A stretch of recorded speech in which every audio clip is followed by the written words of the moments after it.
Now we have a session produced by our underwriter. I'd like to welcome the Vice President of Strategy for Siemens PLM Software, Stefan Jockusch.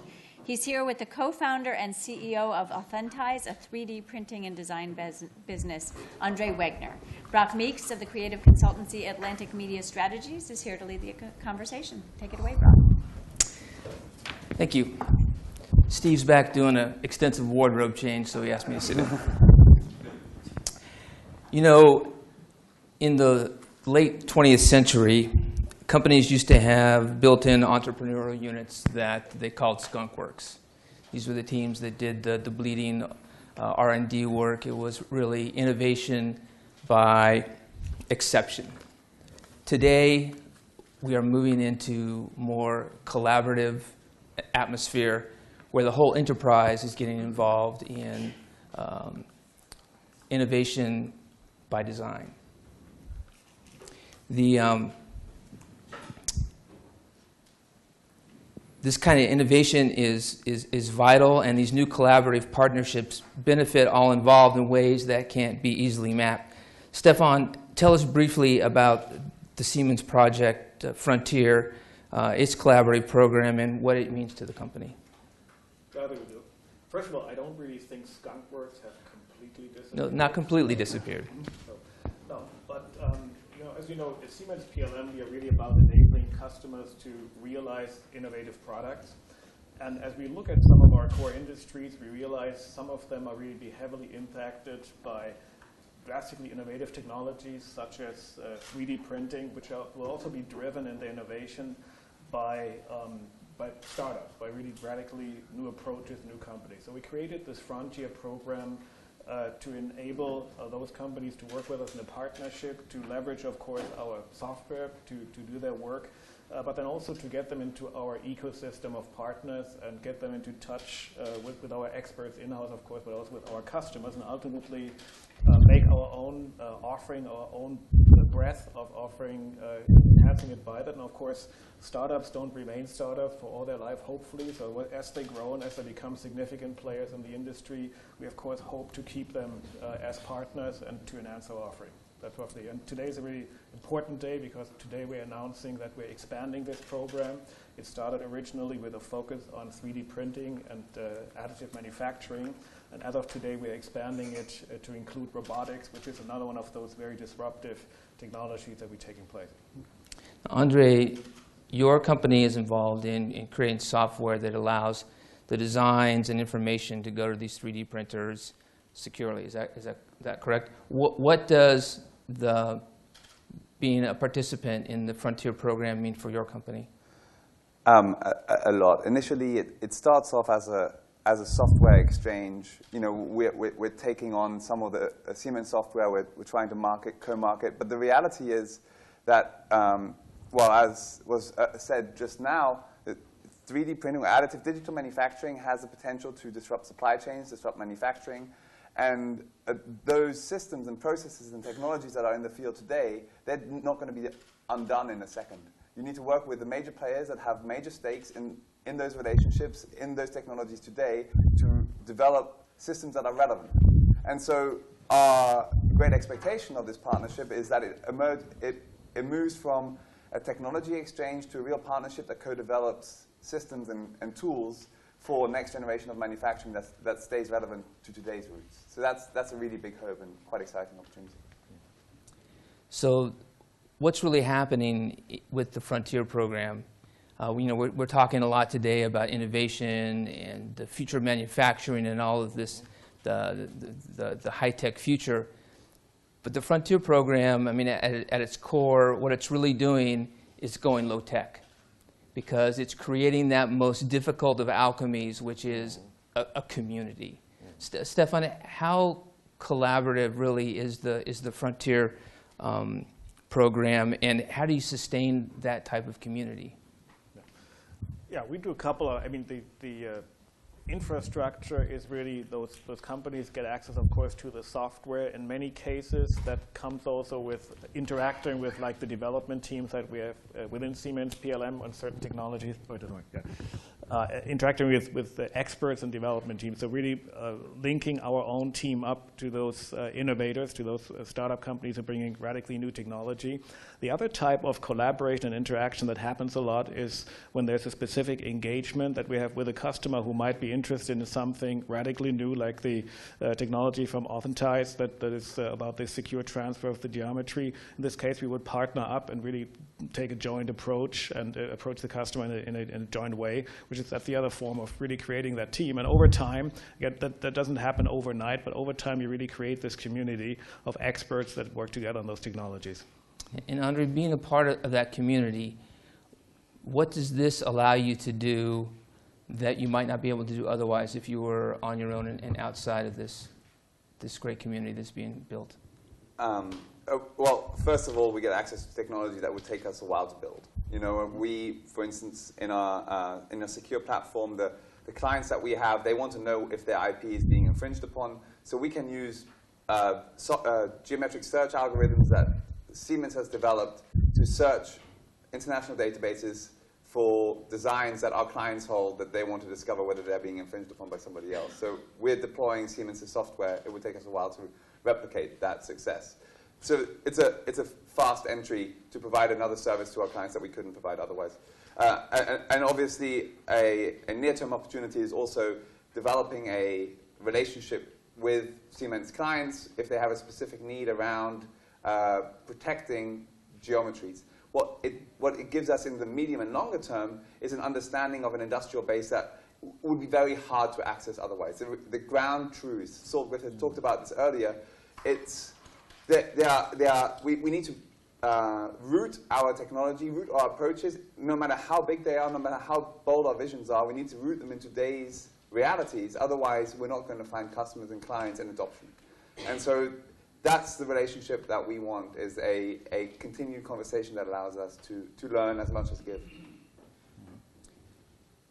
When you throw all this into the mix, you have startup companies, you have established companies like Siemens, a kind of magic starts to happen in what I like to call culture swap. You have the big culture of Siemens, and you have the culture of startups, which are two different things. So how does a big company like Siemens benefit from being exposed to startup culture? Yeah, I agree in many ways in terms of that, what you call culture swap. Now, to be precise, of course, Siemens is a fairly diverse organization in itself. Sometimes we make acquisitions, and like just beginning of this year, one of those acquisitions brought a little startup business inside of Siemens. So we have colleagues basically who have come from a startup environment, still live in it.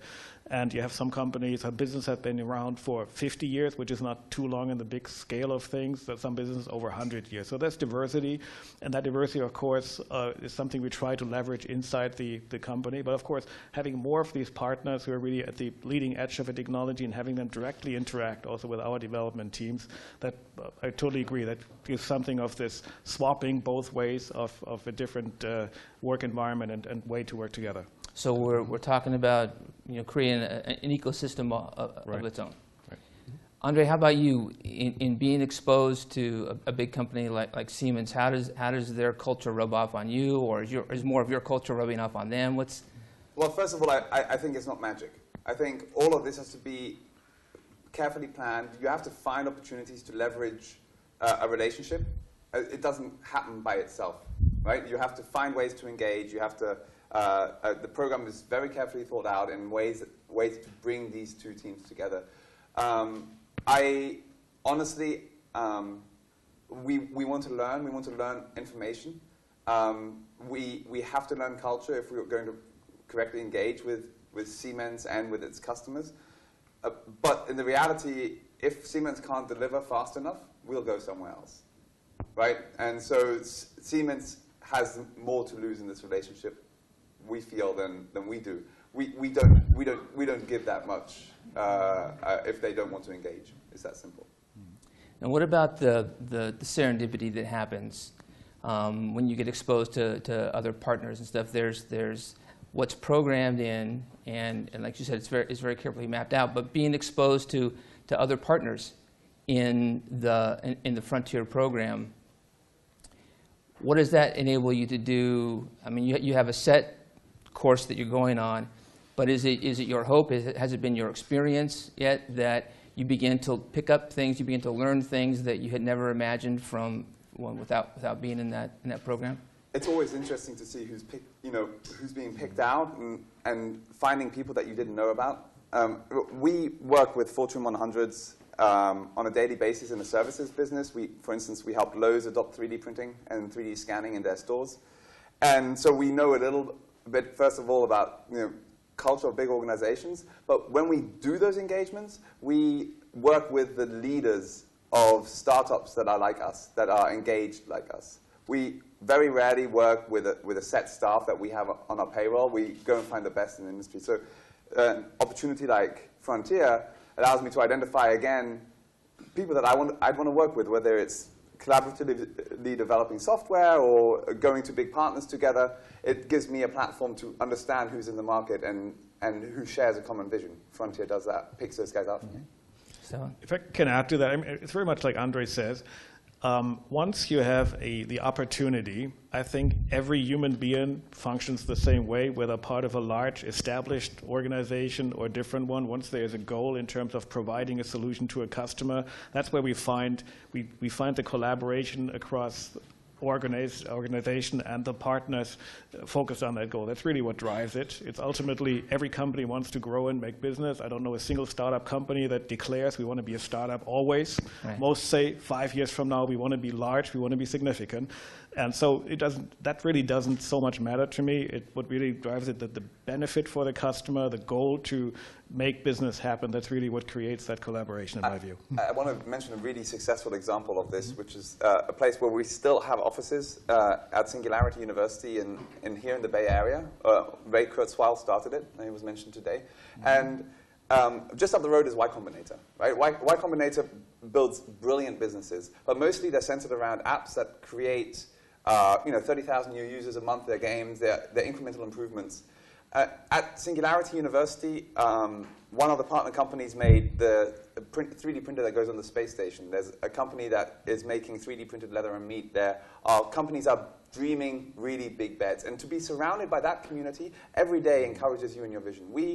Everything we do builds a future for distributed manufacturing. It builds on a vision of distributed manufacturing, which is 5, 10, 15 years away. Right? No other startup does that, and there's no environment. In fact, Y Combinator had 2 competitors at Y Combinator, but they were surrounded by people that were getting these 30,000 new signups a month. And they felt small because that's just not a reality in 3D printing, and they gave up. No. We're encouraged, and so the really big opportunity of Frontier is to be encouraged in a more industrial vision, in a more in a manufacturing vision that is solidly rooted. And to address the problem that Saul mentioned earlier, hey, we don't have enough people that are working on really big problems. I'm starting to hear the music play like the Academy Awards. I want us to get off the stage, but before we do, we can't talk about the beginning of this program without talking about the end. So if the program goes for a year long, Stefan, but what happens after that? What we completely expect is many of these partners to move on in the program, of course, and maybe get to the more higher, more commercial levels of the engagement. Again, as I said, no company wants to be a startup in that stage forever, so we really expect them to become the part of our larger ecosystem of partners. I mean, in total, if you count it all, we have over 1,000 companies that are partners of Siemens and providing solutions, expanding the portfolio. So ultimately, we want to grow this network, and specifically with those companies who really work on the technologies of tomorrow. So it's really just the beginning of a conversation. It's the beginning. It's the beginning, not the end. Okay, well, our time's up. Thank you, gentlemen, very much. Appreciate your time.